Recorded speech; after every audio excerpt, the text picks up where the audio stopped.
La siguiente pregunta es de David Velaz. Estoy preparando las oposiciones al cuerpo de profesores de secundaria, en la rama de Geografía, Historia e Historia del Arte. Don Antonio, usted que ha sido un número 1 en las oposiciones a las que se presentó, las de notaría, que deben seguir siendo las más duras de España, ¿qué sabios consejos puede darnos a los que encaramos, por primera vez, la preparación de unas oposiciones?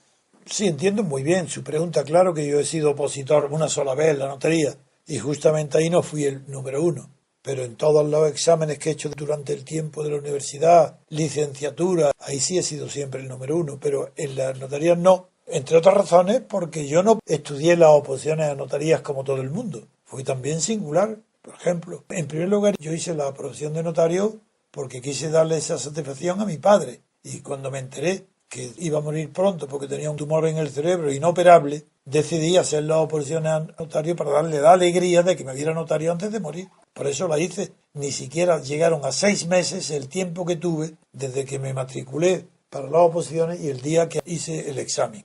Por tanto, no soy un típico opositor. Pero sí, yo mismo me apliqué la técnica que le voy a recomendar a usted. Hay un núcleo en toda oposición de conocimientos que dependen de la memoria, exclusivamente. Pero es un núcleo, en realidad, relativamente pequeño, con el grado y extensión del conocimiento que requiere la materia o la asignatura de que se trate.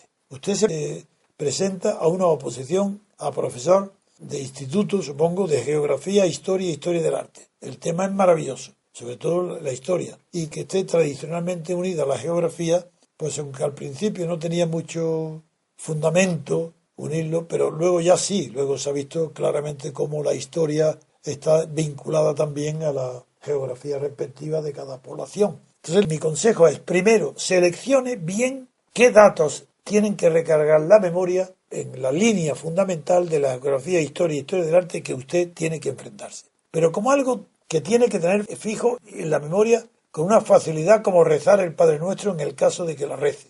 Pero esa es la base nada más. Y eso se olvida. La memoria de datos es muy difícil. Hay sí personas muy dotadas para conservar la memoria de los datos. Yo he habido gente incluso que son capaces de aprenderse una guía de teléfono de memoria. Pero ese no es el tema. El tema es la comprensión de los conocimientos. Y dentro de los conocimientos, la geografía se entiende como algo territorial e inmóvil, pues son muy sencillos de conocer. Eso es pura memoria. Saber los ríos que tiene España, o los nombres de los montes, o las ciudades, eso es pura memoria, eso no es nada. Eso se lo despacha uno, pero en un mes. Eso no es ninguna dificultad. Y todo el mundo tiene memoria, siendo joven, para almacenar esos datos. A sabiendas que se van a olvidar. Y no importa que se olviden. Pero, amigo, hay una técnica que a mí nadie me la ha enseñado, pues yo mismo lo veía, que si en lugar de la memoria referirla a los datos, la memoria está referida y vinculada con las ideas, eso no se olvida nunca. Yo no es que tenga más memoria retentiva que otro. Tengo 88 años. Y a mi lado, desde luego, yo no encuentro quien pueda competir con mi memoria.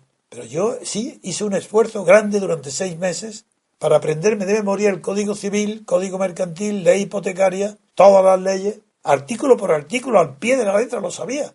Y tardé 6 meses. Pero nada más. Yo lo que no perdía tiempo en aprenderme de memoria los conceptos o las ideas del derecho. Eso era imposible. Soy incapaz de eso. Pero, amigo, comprendí los conceptos. Y si sabes los conceptos y los datos de la memoria van unidos al concepto, ya no lo olvidas nunca. Porque la memoria es como un reflejo condicionado. Que tienes cualquier idea, te preguntan por una idea, ¡uy! Y te acuden como un tropel enseguida los datos referentes a esa idea. Ese es el secreto. El secreto que le digo es, seleccione usted muy bien lo que es la memoria pura. Apártelo, estúdielo, sacrifíquese, abúrrase, desespérase, como yo me desesperé, porque eso hay que seguirle como a un burro, que se aprende la memoria. Bien, hay que hacerlo. Pero luego vincula esos datos, cada uno a la vez que retiene la memoria, con el concepto de geografía, que es más difícil, pero sobre todo con la historia, y con la historia del arte no se te olvidará jamás. Y cuanto más abstracto, más elevado sea el grado de abstracción en el que se sitúa el conocimiento que estás exponiendo o estudiando, más fácil retendrás luego los datos de la memoria que te han servido como base de sustentación del concepto que has elaborado a partir de esos datos. Eso no falla nunca. Ya sé yo que no es fácil, pero es que ahí te conviertes tú en tu propio maestro. No te guíes de otros profesores porque van a seguir cada uno métodos tradicionales. Me has preguntado, pues yo te digo lo que para mí ha sido fructífero. Yo no he cargado mi memoria más que de aquellos datos indispensables para elaborar conceptos e ideas.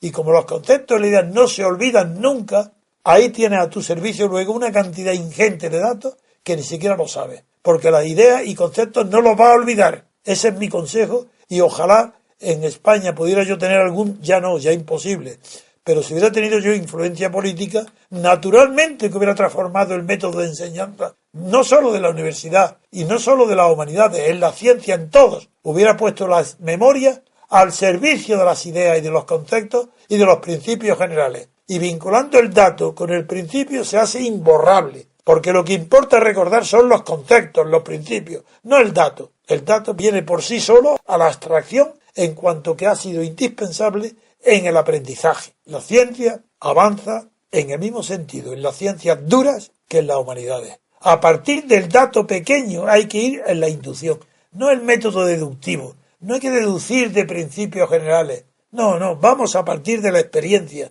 de lo concreto, del dato empírico, y a partir de ahí ir induciendo. Pues mira qué método te estoy recomendando, tan maravilloso.